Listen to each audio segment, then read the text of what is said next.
Ibu yang dikasihi Tuhan. Tentunya di momen ini momen yang kita bersuka cita karena kita boleh bersama-sama merayakan tahun baru Imlek. Nah, Bapak Ibu, saya ingin mendasarkan kebenaran firman Tuhan pada sore hari ini. Mari saya mengajak kita bersama-sama membuka dari Kejadian pasal 22, Kejadian pasal 22 ayat 1 sampai ayat 19. Kejadian pasal 22 ayat 1 sampai ayat yang ke-19. Bapak Ibu bisa melihatnya di layar yang ada di depan kita. Ya, saya akan membacakan. Setelah semuanya itu Allah mencoba Abraham. Maksudnya mencoba itu lebih tepat menguji, ya, menguji Abraham. Ia berfirman kepadanya, Abraham, lalu sahutnya, ya Tuhan.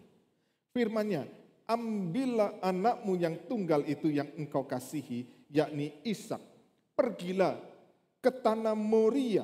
Tanah Moria itu ada penafsir-penafsir yang menduga sangat mungkin itu adalah kota Yerusalem pada masa kini. Dan persembahkanlah dia di sana sebagai kurban bakaran pada salah satu gunung yang akan kukatakan kepadamu. Keesokan harinya, pagi-pagi bangunlah Abraham. Ia memasang pelana keledainya dan memanggil 2 orang bujangnya beserta Ishak anaknya. Ia membelah juga kayu untuk korban bakaran itu. Lalu berangkatlah ia dan pergi ke tempat yang dikatakan Allah kepadanya. Ketika pada hari ketiga Abraham melayangkan pandangnya, kelihatanlah kepadanya tempat itu dari jauh. Lalu kata Abraham kepada kedua bujangnya itu, tinggallah kamu di sini dengan keledai ini. Aku beserta anak ini akan pergi ke sana. Kami akan sembahyang. Sesudah itu kami kembali kepadamu. Lalu Abraham mengambil kayu untuk korban bakaran itu dan memikulkannya ke atas bahu Ishak, anaknya. Sedang di tangannya dibawanya api dan pisau. Demikianlah keduanya berjalan bersama-sama. Lalu berkatalah Ishak kepada Abraham, ayahnya, Bapak? Sahut Abraham, ya anakku. Bertanyalah ia, di sini sudah ada api dan kayu, tetapi di manakah anak domba untuk kurban bakaran itu? Sahut Abraham, Allah yang akan menyediakan anak domba untuk kurban bakaran baginya, anakku. Demikianlah keduanya berjalan bersama-sama. Sampailah mereka ke tempat yang dikatakan Allah kepadanya, lalu Abraham mendirikan mezbah di situ, disusunnyalah kayu, diikatnya Ishak anaknya itu, dan diletakkannya di mezbah itu di atas kayu api. Sesudah itu Abraham mengulurkan tangannya, lalu mengambil pisau untuk menyembelih anaknya. Tetapi berserulah malaikat Tuhan dari langit kepadanya, Abraham, Abraham. Sahutnya, ya Tuhan. Lalu ia berfirman, jangan bunuh anak itu dan jangan kau apa-apakan dia, sebab telah ku ketahui sekarang bahwa engkau takut akan Allah, dan engkau tidak segan-segan untuk menyerahkan anakmu yang tunggal kepadaku. Lalu Abraham menoleh dan melihat seekor domba jantan di belakangnya yang tanduknya tersangkut dalam belukar. Abraham mengambil domba itu lalu mengorbankannya sebagai kurban bakaran pengganti anaknya. Dan Abraham menamai tempat itu Tuhan menyediakan atau Yahweh Jireh. Sebab itu sampai sekarang dikatakan orang di atas gunung Tuhan akan disediakan. Untuk kedua kalinya berserulah malaikat Tuhan dari langit kepada Abraham. Katanya, aku bersumpah demi diriku sendiri. Malaikat Tuhan itu adalah Allah sendiri, ya. Demikianlah firman Tuhan. Karena engkau telah berbuat demikian dan engkau tidak segan-segan untuk menyerahkan anakmu yang tunggal kepadaku, maka aku akan memberkati engkau berlimpah-limpah dan membuat keturunanmu sangat banyak seperti bintang di langit dan seperti pasir di tepi laut. Dan keturunanmu itu akan menduduki kota-kota musuhnya.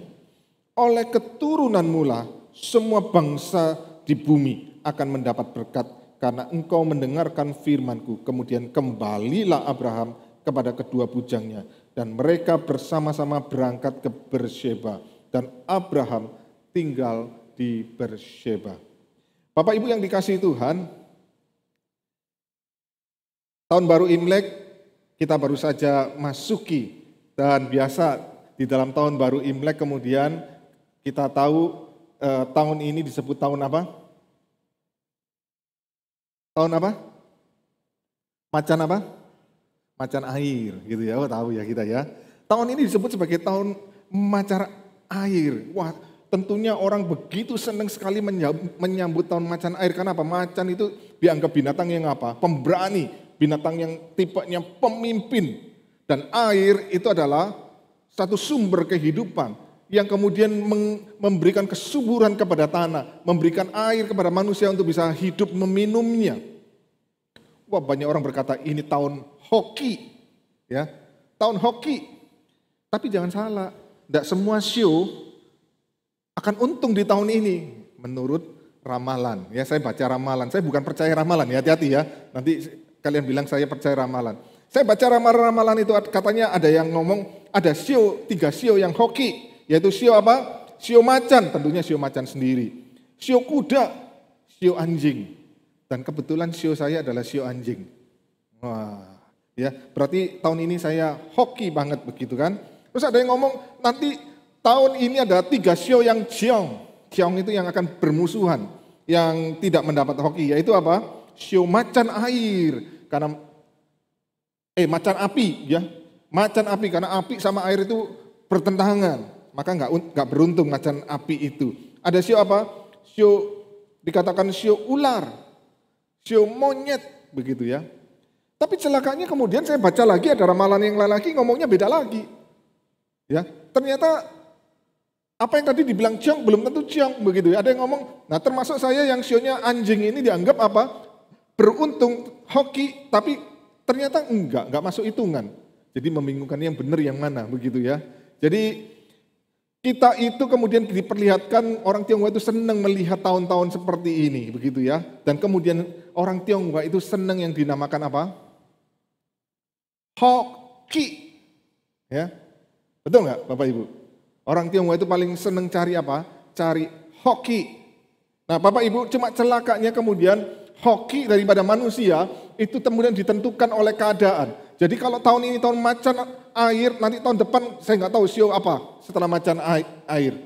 Wah nanti tahun depan, wah itu ternyata nggak beruntung. Nanti tahun depannya lagi, wah nggak beruntung. Tahun depannya lagi untung karena show-nya cocok dan sebagainya. Maka seakan-akan hoki kita itu ditentukan oleh keadaan kita.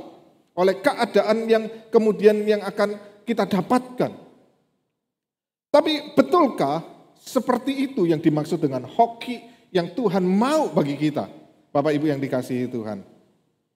Nah Bapak Ibu yang dikasihi Tuhan, kalau kita baca tadi perikop ayat Alkitab yang tadi saya bacakan, maka kita mendapatkan Abraham itu orang yang paling gak hoki. Betul gak? Paling gak hoki, karena apa?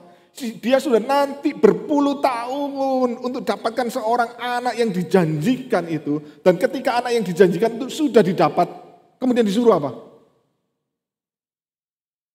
Disuruh dibunuh, dijadikan kurban bakaran. Nah, Bapak Ibu hati-hati ya, nanti saya ngomong ini kita jangan salah melihat, wah Tuhan itu suruh kita membunuh anak-anak kita. Bukan ya. Bapak Ibu, tetapi memang Tuhan mau menguji Abraham. Dan kemudian kita melihat, kalau kita lihat di situ, Abraham orang yang paling gak hoki Bapak Ibu. Bagaimana yang paling berharga dalam hidupnya, itu dia harus lepaskan. Gak mudah ya, gak mudah. Saya pernah dengar itu seorang bapak itu nangisnya, ceritanya begitu memilukan hati karena kehilangan anaknya. Ya, di rumah duka seringkali saya melihat tangisan-tangisan yang begitu memilukan hati. Dan mungkin bagi kita, apa yang paling berharga bagi setiap orang itu bisa berbeda. Mungkin bagi kita anak, mungkin bagi kita orang tua, mungkin bagi kita apa? Ada harta, ya. Maka kemudian saya menemukan ada orang yang sangat kaya luar biasa. Kemudian dia bisnis rugi tetapi kekayaannya masih sangat banyak. Ya. Artinya itu tidak menjadikan dia miskin. Dia masih begitu kaya. Tahu nggak apa yang terjadi?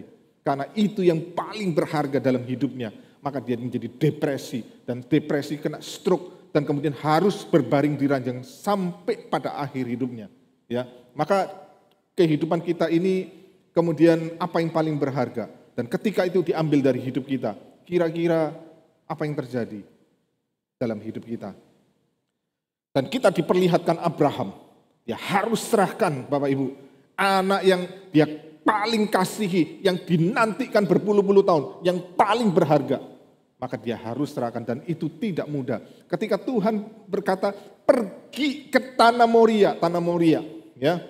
Dan dari tempat dia berjalan ke Moria, ke gunung yang akan Tuhan tunjukkan, itu apa? Itu perlu waktu 3 hari. Dan Bapak Ibu itu berjalan 3 hari, ya. Dengan keledai, dengan bujang-bujangnya, sambil mikir, coba bayangkan seorang papa, ya 3 hari, kalau pada waktu itu di dalam ketaatan, segera langsung bisa, gitu ya. Kita nggak pikir-pikir, tapi Tuhan sengaja menguji Abraham, memberi waktu 3 hari untuk dia berpikir baik-baik, apakah dia mau lakukan atau tidak lakukan. Wah itu saya nggak bisa bayangkan, Alkitab memang sengaja tidak catat perasaan Abraham. Alkitab sengaja membiarkan untuk kita boleh merenungkan sendiri dan menggumuli seandainya kita tahu bahwa kita akan kehilangan apa yang paling berharga dalam hidup kita. Bagaimana dengan perasaan kita? Tetapi Abraham yang kalau lihat hidupnya ini tidak hoki, sudah susah-susah nunggu anak, gak dapat puluhan tahun sampai usianya sangat tua. Tahu nggak Abraham dapat Ishak itu umur berapa? Ishak lahir pada waktu Abraham umur 100 tahun. Waktu Sarah umur 90 tahun. Ya, bayangkan itu mujizat yang luar biasa. Dan dia dapatkan dan secara logika itu tidak mungkin. Ya, tetapi dia dapatkan, wah itu benar-benar dia nanti dia tunggu. Dan begitu dia dapat itu harus dilepaskan. Tetapi yang luar biasa respon dari Abraham, ya, saya begitu terkejut sekali waktu baca ini. Saya baca dengan lebih teliti. Perhatikan ayat 1, Bapak Ibu. Ayat 1 itu dikatakan apa? Waktu Tuhan memanggil Abraham, kemudian jawab Abraham apa? Ya Tuhan. Ya Tuhan. Nah Bapak Ibu, bahasa Indonesia itu kita kurang bisa melihat apa ya, nggak salah, tapi maksudnya saya melihat ini kayak kurang pas begitu. Karena sebenarnya istilah ini kalau kita bisa terjemahkan dengan lebih pas itu jauh lebih indah. Maka bahasa Inggris, ya, bahasa Inggris itu menerjemahkannya dengan lebih pas, nggak seluruhnya ya, nggak seluruhnya. Bahasa Inggris itu ngomong apa? Here I am. Here I am. Aku di sini. Nah, itu bahasa Ibraninya Hineni.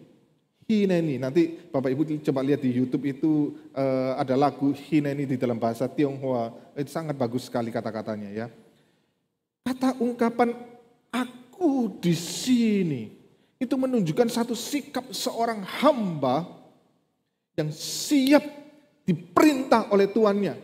Tetapi bukan dengan satu hati yang terpaksa. Tetapi dengan satu hati yang begitu mengasihi daripada tuannya. Saya agak bengong ya. Oke, ini kan dia yang belum tahu disuruh apa begitu ya. Tetapi perhatikan ayat 11 Bapak Ibu. Waktu Abraham mau potong itu leher daripada Ishak, tiba-tiba Tuhan berkata apa? Abraham. Dan kita mendapatkan jawaban Abraham, jawaban yang sama. Jawabannya apa? Aku di sini Tuhan.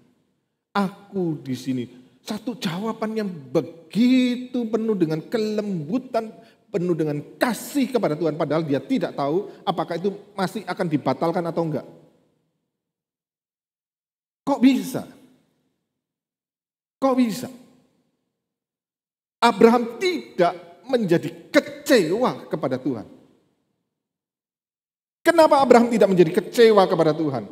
Maka disinilah kemudian kita melihat sebuah hal yang begitu indah.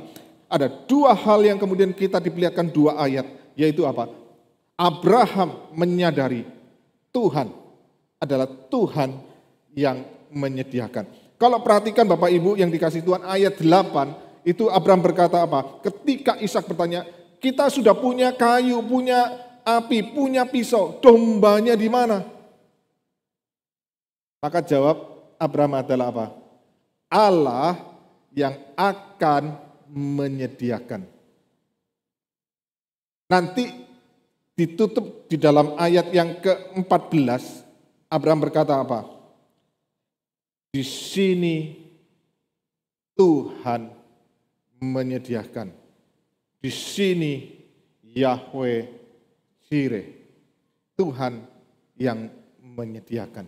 Maka inilah yang kemudian Abraham pahami begitu dalam tentang siapa Tuhan yang Yahweh Jireh itu. Bapak Ibu yang dikasihi Tuhan.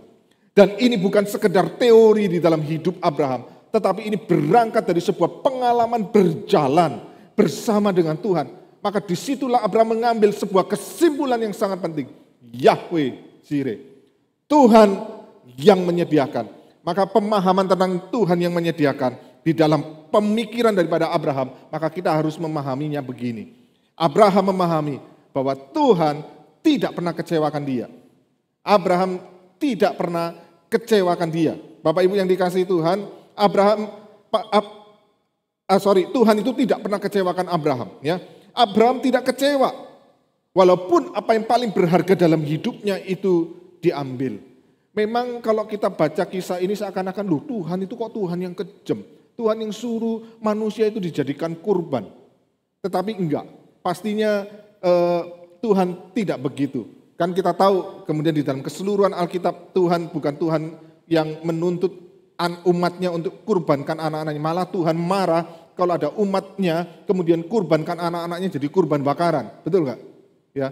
Tetapi memang di dalam momen, di dalam zaman Abraham, di dalam budaya pada waktu itu, di dalam keterbatasan dari Abraham, maka bagi Abraham itu sesuatu yang sangat serius dan disitulah Tuhan mau menguji hati daripada Abraham. Dan ternyata Abraham itu tidak kecewa. Kenapa Abraham itu tidak kecewa kepada Tuhan? Karena dia tahu Tuhan tidak pernah kecewakan dia. Maka Abraham boleh melihat di dalam sepanjang kehidupannya ini menjadi satu puncak iman daripada Abraham yang begitu indah. Ya, berangkat dari mana? Dari perjalanan hidupnya. Waktu Abraham dipanggil keluar dari tanah kelahirannya, pergi ke satu tanah yang dijanjikan. Di mana? Tidak tahu. Pokoknya pergi, nanti aku sediakan tanah. Dia akhirnya tahu juga nanti tanah Kanaan. Tetapi Bapak Ibu, di dalam perjalanan itu dia tidak tahu apa yang terjadi di depan. Dia diperlihatkan bagaimana Tuhan memelihara dia. Dan waktu di tanah Kanaan terjadi bencana kelaparan. Dia terpaksa pergi ke Mesir. Di Mesir kemudian apa? Dia berkata kepada istrinya Sarah, "Sarah, nanti kalau kamu ditanya sama orang Mesir, jangan ngomong kamu itu istriku. Ngomong aja kamu itu saudariku." Abraham tidak berani mengakui Sarah istrinya. Maka dia suruh Sarah untuk ngomong bahwa kamu itu bukan istriku. Sehingga yang terjadi adalah apa? Sarah itu diambil istri oleh Firaun. Tetapi di situ Tuhan itu bekerja, berintervensi. Tuhan menjaga, Tuhan menolong. Sehingga apa? Peristiwa yang kemudian tidak baik itu tidak terjadi. Akhirnya Firaun menyadari bahwa Sarah adalah istri dari Abraham. Dan Firaun tidak bunuh Abraham karena Abraham takut dibunuh sama Firaun. Ya, maka kemudian apa? Abraham keluar kembali dari Mesir dan apa? Bukan dia kemudian apa? Dianiaya, malah dia mendapatkan harta benda yang begitu banyak. Ada pemeliharaan Tuhan. Ya, kemudian apa yang terjadi di dalam perjalanan tanah Kanaan? Kemudian dia menantikan anak yang dijanjikan. Tuhan sudah menjanjikan anak melalui Sarah, bahwa dia akan punya anak. Tidak dapat. Apa yang terjadi? Kemudian pakai caranya sendiri. Sarah tawarkan siapa? Hagar. Ya, Hagar, hamba atau budak dari Sarah. Ini Sarah ngomong, jadikan budakku ini sebagai gundik kamu, sebagai selir daripada kamu. Apa yang terjadi? Kekacauan dalam rumah tangga Abraham. Tetapi kembali Tuhan itu berintervensi dalam hidup Abraham. Tuhan memberikan pertolongan. Sampai akhirnya di dalam usia yang sangat tua, yang sangat mustahil itu. Ya, yang sangat mustahil untuk seseorang punya anak. Ya, saya pernah dengar ya di Amerika ada ibu-ibu umur 60 tahun itu ternyata bisa hamil, ya, dan melahirkan anak. Tetapi umur 90 tahun nggak mungkin. Ya. Coba bayangkan, coba kalau ibu-ibu, kalau engkau bayangkan umur 90 tahun bisa nggak hamil? Nggak mungkin, mustahil. Tetapi yang mustahil bagi manusia itu tidak mustahil bagi Allah. Dan Abraham boleh melihat sendiri karya Tuhan yang begitu hebat di dalam hidupnya. Maka Abraham melihat di dalam perjalanan kehidupannya, bukan Tuhan yang mengecewakan dia, tetapi seringkali dia yang mengecewakan Tuhan. Seringkali dia yang mengecewakan Tuhan. Nanti ada 2 kali Abraham meminta Sarah berbohong. Pertama ke Mesir, kepada Raja Mesir. Kemudian yang kedua adalah kepada orang-orang Kanaan, ya, itu kepada Abimelek, sampai Abimelek kemudian juga marah. Maka Bapak Ibu yang dikasihi Tuhan, Abraham melihat hidupnya, Tuhan tidak pernah kecewakan dia. Yang terjadi adalah dia yang kecewakan daripada Tuhan. Tetapi waktu dia kecewakan Tuhan, Tuhan tidak menjadi kecewa kepada dia. Tuhan tetap dengan penuh kasih berintervensi. Tuhan dengan penuh kasih memberi pertolongan. Maka ini adalah sesuatu hal yang begitu luar biasa, Bapak Ibu yang dikasihi Tuhan. Maka kita boleh melihat Abraham tidak menjadi kecewa karena memang Tuhan tidak pernah mengecewakan dia. Maka penting sekali bagi kita untuk perlu membuat catatan-catatan, peristiwa-peristiwa penting di mana kemudian kita mengalami peristiwa-peristiwa besar dalam hidup kita. Dan kita boleh melihat di situ Tuhan berkarya, Tuhan bekerja, memberikan pertolongan. Maka kalau kita kumpulkan catatan-catatan hidup kita, maka engkau akan menemukan satu hal, yaitu apa? Tuhan tidak pernah kecewakan. Saya itu punya ingatan yang cukup kuat tentang kehidupan saya dari kecil, ya. Saya cukup punya beberapa ingatan yang cukup banyak, ya. Sampai remaja, sampai besar, ada banyak peristiwa. Kalau saya mau ceritakan satu-satu, itu Tuhan tidak pernah kecewakan. Walaupun kadang-kadang melewati masa-masa yang begitu sulit, tetapi Tuhan itu tidak pernah kecewakan kita. Ya, Tuhan tidak pernah kecewakan saya. Maka itulah yang menjadikan Abraham apa? Abraham tidak marah kepada Tuhan. Nah, yang kedua, Bapak Ibu, apa yang menjadikan Abraham mengenal adalah Yahweh Jireh, Tuhan yang menyediakan itu. Karena dia tahu Tuhan itu rancangannya adalah rancangan yang terbaik. Bapak Ibu yang dikasihi Tuhan, Abraham taat karena dia tahu rencana Tuhan tidak mungkin gagal. Rencana Tuhan yang pasti terbaik. Abraham tahu Tuhan sudah menjanjikan anak melalui siapa? Sarah, yaitu kemudian anaknya dari Sarah itu kemudian adalah Ishak. Dan melalui Ishak Tuhan janjikan apa? Menjadi satu bangsa yang besar. Dan melalui keturunan Ishak nanti muncul Israel yang akan melahirkan Kristus yang menjadi sebuah berkat bagi seluruh umat manusia. Maka Bapak Ibu yang dikasihi Tuhan, Abraham percaya walaupun kemudian dia harus korbankan Ishak, tapi dia percaya rancangan Tuhan tidak mungkin bisa digagalkan oleh apapun. Maka kalau kita baca Ibrani pasal 11 ayat 17 sampai 19, itu indah sekali dikatakan begini. Karena iman, maka Abraham tatkala ia dicobai mempersembahkan Ishak. Ia yang telah menerima janji itu, maksudnya Abraham, rela mempersembahkan anaknya yang tunggal, walaupun kepadanya telah dikatakan keturunan yang berasal dari Ishaklah yang akan disebut keturunanmu. Karena ia berpikir bahwa Allah berkuasa membangkitkan orang-orang sekalipun dari antara orang mati. Dan dari sana ia seakan-akan telah menerimanya kembali. Maka ini ada satu iman yang begitu luar biasa. Kalau Tuhan berjanji dan Tuhan tidak pernah kecewakan, Tuhan selalu menepati janjinya, Tuhan selalu dalam rancangannya, tidak mungkin gagal. Bahkan kalau Ishak pun mati, dia sanggup untuk membangkitkan Ishak. Ini sangat luar biasa. Ya, satu iman yang begitu luar biasa, Bapak Ibu yang dikasihi Tuhan. Nah, Bapak Ibu, Abraham menyerahkan seluruhnya bukan pakai caranya dia. Abraham serahkan seluruhnya di dalam caranya daripada Tuhan. Di situ dia sudah belajar dari pengalaman kehidupannya. Pakai cara sendiri tambah kacau. Ya, rumah tangga kacau. Yang dihasilkan kemudian dia punya 2 anak. Satu Ismail. Tapi bukan anak yang dijanjikan. Makanya kemudian dikatakan anak yang tunggal. Maksudnya anak yang dijanjikan yaitu Ishak. Akhirnya 2 keturunan ini sampai sekarang bermusuhan, 2 bangsa, ya, sampai sekarang terus berperang. Karena akibat siapa? Karena Abraham dan Sarah pakai caranya sendiri, bukan pakai caranya Tuhan. Tetapi sekarang di sini Tuhan serahkan semuanya di dalam cara daripada Tuhan. Ya, nah kita ini seringkali merasa diri kita ini lebih hebat dari Tuhan. Kita seakan-akan merasa diri kita itu tahu yang terbaik buat hidup kita, tetapi belum tentu, ya. Jujur termasuk saya pun saya tidak tahu seringkali saya tidak tahu yang terbaik. Dan seringkali saya mengambil langkah-langkah yang begitu keliru. Waktu mengandalkan pikiran sendiri. Maka Bapak Ibu yang dikasihi Tuhan, kita ini kadang-kadang merasa diri kita lebih hebat dari Tuhan.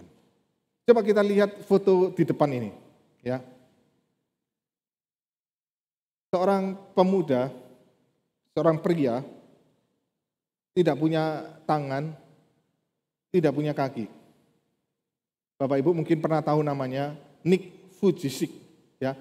Nick Vujicic, waktu di dalam kandungan mamanya, itu di USG, dokter melihat ini bayi tidak punya tangan, tidak punya kaki. Dokter cuma menganjurkan apa? Sebaiknya diaborsi saja. Kasihan nanti bayi ini kalau hidup, dia tidak bisa apa-apa, tidak punya tangan, tidak punya kaki. Mama papanya bergumul. Tetapi pada akhirnya mama papanya memutuskan, kami tidak akan gugurkan anak yang ada dalam kandungan. Kami akan menerima dan serahkan semuanya di dalam tangan Tuhan yang mengerjakan yang terbaik untuk anak mereka. Apa yang terjadi Bapak Ibu? Nick Vujicic bertumbuh menjadi seorang anak yang tanpa lengan dan tanpa kaki.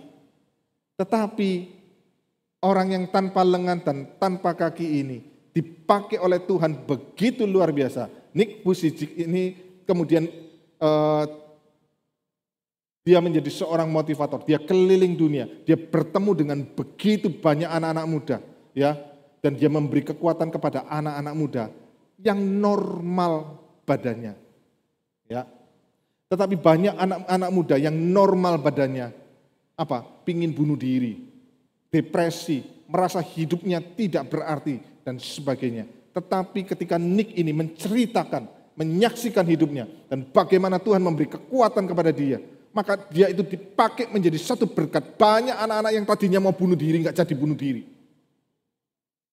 Anak-anak yang depresi, yang stres dengan kehidupannya, diberi kekuatan untuk menjalani satu kehidupan. Aneh ya Bapak Ibu. Orang yang tidak normal memberkati orang yang normal, ya.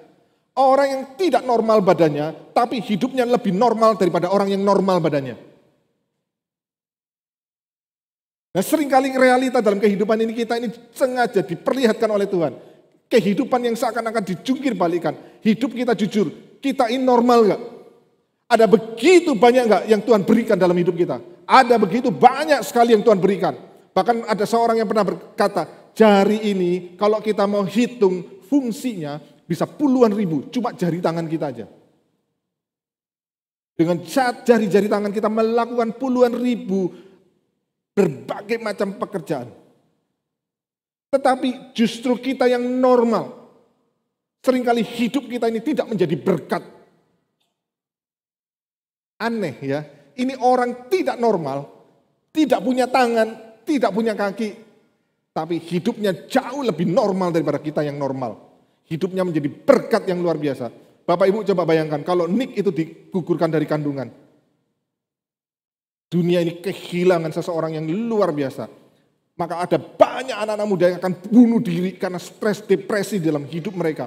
Tetapi karena dia yang menyerahkan, dia tahu rancangan Tuhan dalam hidupnya, maka dia memberkati banyak anak-anak muda.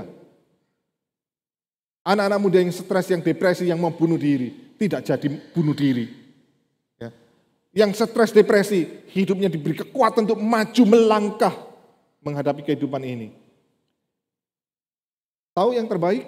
Kalau demikian Bapak Ibu, seringkali kita berpikir keliru ya tentang apa yang terbaik.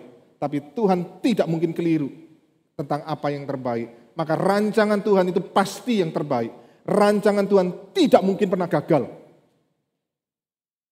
Maka itulah yang menjadikan Abraham apa? Tidak kecewa kepada Tuhan. Karena dia percaya Tuhan sanggup menyediakan. Bahkan orang yang mati, anak yang mati, Tuhan sanggup sediakan untuk dibangkitkan kembali. Sangat indah sekali Bapak Ibu yang dikasihi Tuhan. Yang ketiga, Abraham menyadari Tuhan itu bukan cuma memelihara di masa lalu dia. Bukan cuma pelihara di masa sekarang. Tapi Tuhan itu pelihara sampai di dalam kekekalan. Sampai di dalam kekekalan. Ibrani 11 ayat 16. Ya, begitu indah, baca Ibrani pasal 11 itu begitu indah Bapak Ibu. Ya. Tetapi sekarang mereka yang merindukan tanah air yang lebih baik, yaitu satu tanah air surgawi. Sebab itu Allah tidak malu disebut Allah mereka, karena ia telah mempersiapkan sebuah kota bagi mereka.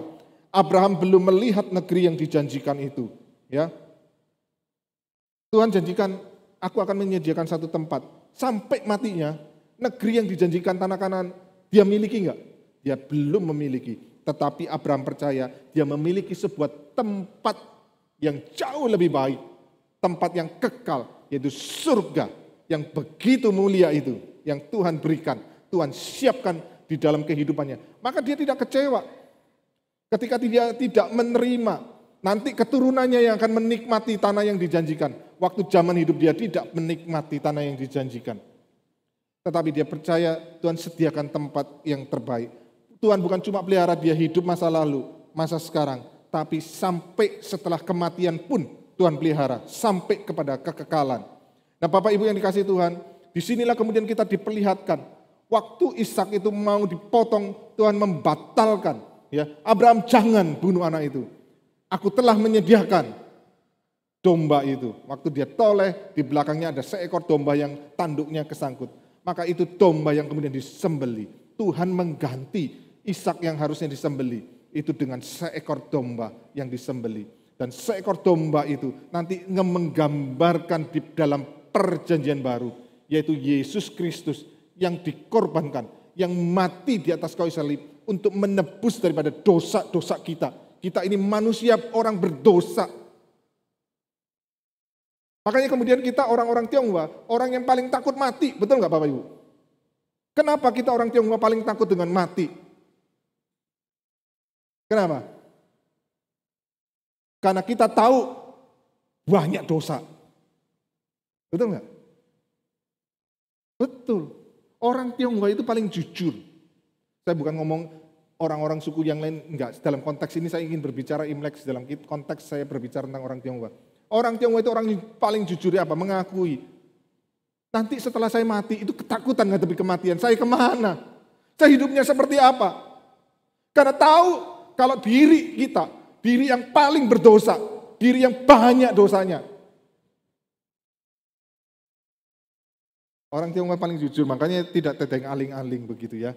Makanya kemudian konsep tentang kematian itu konsepnya tentang apa? Bahwa dunia setelah kematian itu seperti dunia sekarang, bisa kelaparan, bisa kekurangan uang, bisa gak punya rumah, makanya harus dikirimi rumah, dikirimi uang dan sebagainya. Ya kan? Cuma sekarang dengan anak-anak muda akan bingung ya. Nanti di masa depan kalian pakai uangnya bukan pakai uang kertas lagi, pakai uang digital. Cara kirimnya gimana? Nanti kalau saya meninggal, istri saya, anak-anak saya kirimnya saya gimana? Bingung ya di situ. Maka Bapak Ibu yang dikasih Tuhan, kita harus mengakui kita itu takut mati karena apa? Karena banyak dosa. Kita menyadari tidak ada kebebasan dari hukuman dosa itu. Kita pasti harus mengalami hukuman daripada dosa. Makanya kita takut. Semua angka 4 gak boleh. Karena angka 4 itu dibacanya si. Si itu artinya apa? Mati. Ya, rumah gak boleh ada angka 4. Kalau kasih angpau gak boleh 4 lembar. Ya kan?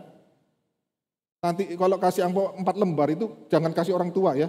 Angpau 4 lembar nanti bisa dimaki-maki. Kutuk-kutuk kamu anakku, ini ngarepin papa mamamu mati begitu kan. Gak boleh ada 4 lantai, gak boleh lantai 4 dan sebagainya. Tapi yang anehnya kalau suami istri itu sionya cocok, dianggap cocok, itu digambarkan seperti apa? Meja yang punya 4 kaki. Kok lucu ya? Takut angka 4 tapi suami istri itu meja punya 4 kaki. Kenapa? Saling bunuh satu dengan yang lain. Oh enggak ya. Saya coba memikirkan, oh maksudnya baik. Itu satu janji apa?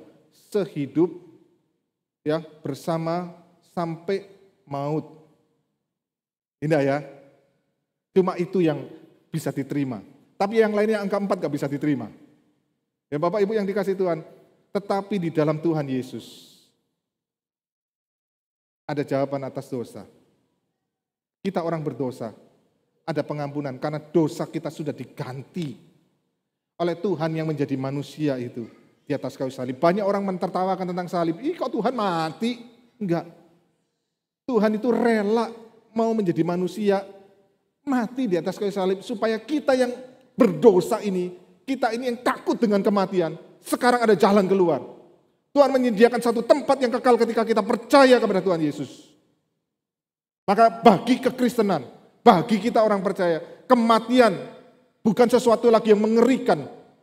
Maka kenapa di dalam ibadah kita justru mati nyanyi-nyanyi. Ya.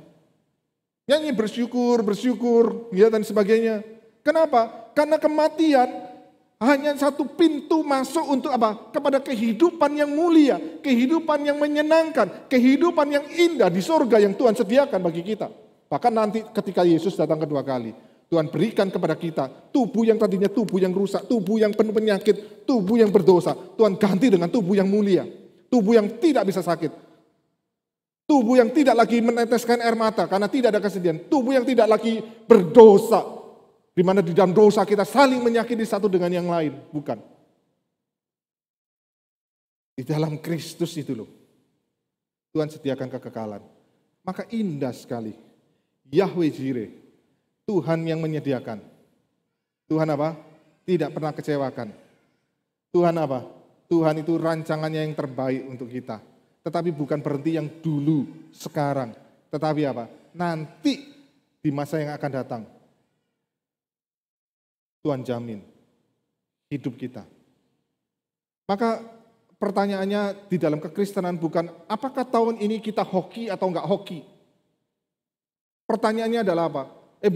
Tapi kemudian kita harus menyadari satu hal. Di dalam Tuhan kita pasti hoki terus. Di dalam Tuhan tidak ada tidak hoki. Kenapa? Tuhan tidak akan kecewakan kita. Tuhan akan memberikan yang terbaik untuk kita. Tuhan akan memimpin hidup kita sampai di dalam kekekalan, di tempat yang mulia. Bagaimana mungkin hidup kita tidak hoki? Apa yang paling ditakuti oleh kita? Kematian. Tapi kalau kematian, Tuhan sudah jamin bahwa setelah kita meninggalkan tubuh ini, ada tempat yang mulia di surga yang kita tidak kelaparan lagi. Kita tidak kesakitan lagi. Kita tidak lagi menderita, tidak lagi meneteskan air mata. Apa yang kita takutkan? Maka hidup kita sebagai orang yang percaya kepada Tuhan Yesus adalah hidup yang paling hoki di dalam dunia ini. Saya katakan, kita yang percaya kepada Kristus, hidup kita adalah hidup yang paling hoki, Bapak Ibu. Karena itu kalau engkau hari ini, engkau yang belum mengenal Tuhan Yesus, saya rindu sekali engkau boleh menerima Tuhan Yesus sebagai Tuhan dan Juru Selamat. Maka ketika Tuhan hari ini, malam ini memanggil engkau, memanggil setiap namamu, maka saya rindu engkau seperti Abraham yang berkata, aku di sini Tuhan. Engkau yang sudah percaya, Tuhan sudah berikan, ada banyak hal yang terbaik dalam hidupmu. Waktu Tuhan memanggil engkau untuk melayani Dia, begitu banyak orang itu berkata, Tuhan aku belum siap, Tuhan aku begini, Tuhan aku begitu. Tapi saya rindu pada malam hari ini engkau berkata seperti Abraham, aku di sini Tuhan, aku di sini. Mari kita tundukkan kepala, kita berdoa.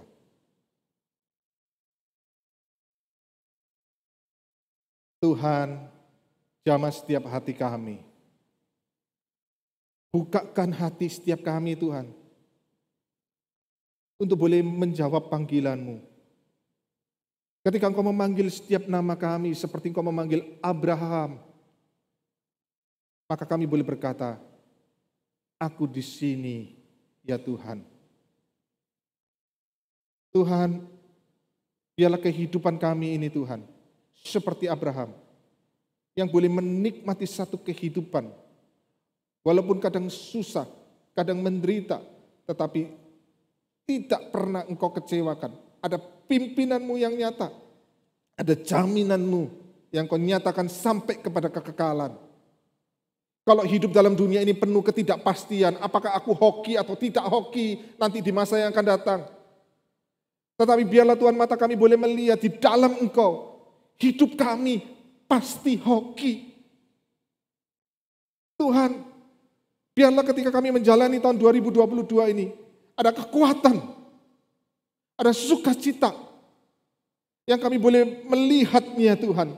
Karena Engkau Tuhan, Tuhan yang menyediakan. Engkau Yahweh Jireh. Tuhan ini kami, pimpin kami. Kami berdoa di dalam nama-Mu Tuhan kami Yesus Kristus, Tuhan yang hidup. Amin. Bapak Ibu yang dikasihi Tuhan, di dalam kesempatan ini saya mewakili segenap hamba Tuhan dan mewakili